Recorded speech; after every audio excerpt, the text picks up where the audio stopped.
Wednesday's CPI report showed that while the pace of inflation may be moderating, consumers are still feeling the pressure on their wallets.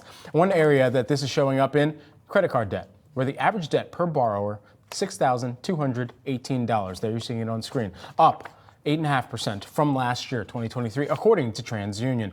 For more on how consumers are dealing with their debt, we welcome in Dan Nickele, who is the Discover Personal Loans Vice President. Okay, so why is it that we're seeing credit card debt pile to this level here? What are some of the leading factors that you can point back to? Yeah, Brad, thank you for having me. So you said it, inflation, I think, is the primary cause. Discover Personal Loans did a survey last year, and the top reason for consumers feeling stress was inflation, 58%. And as a result of that inflation, they're seeing higher prices in pretty much all areas of their life. And in some cases, they're using debt to finance it.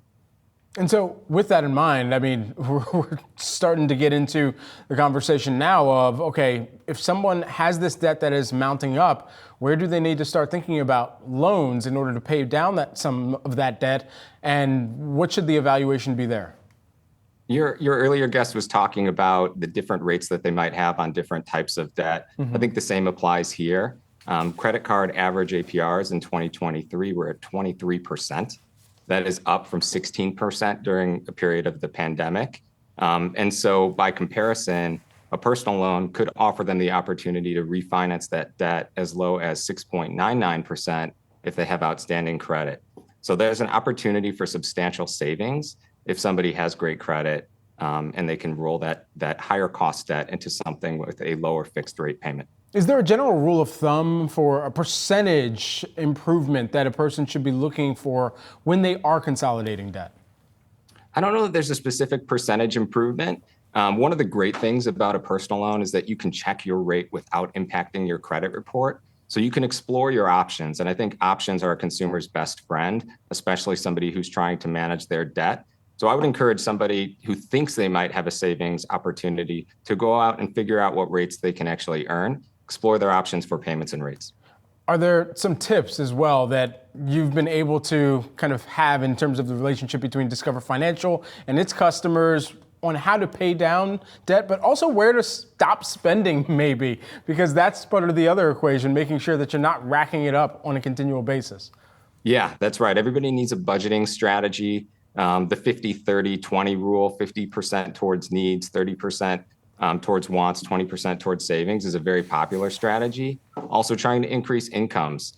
But those are difficult things to do. And so making sure that you're getting the best price you can on your debt is something that sometimes people overlook. So what I would suggest is going out there, exploring all options, having a good strategy to manage the spending is, of course, top of mind. But going out and looking at any opportunities to refinance that at a lower rate.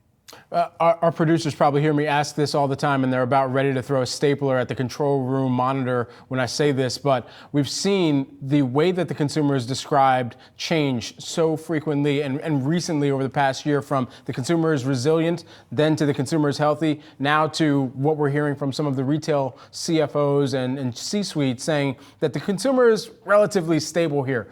If the consumer is spending or tapping or swiping the credit card at this frequency, what does that tell us about the state of the consumer from the Discover perspective?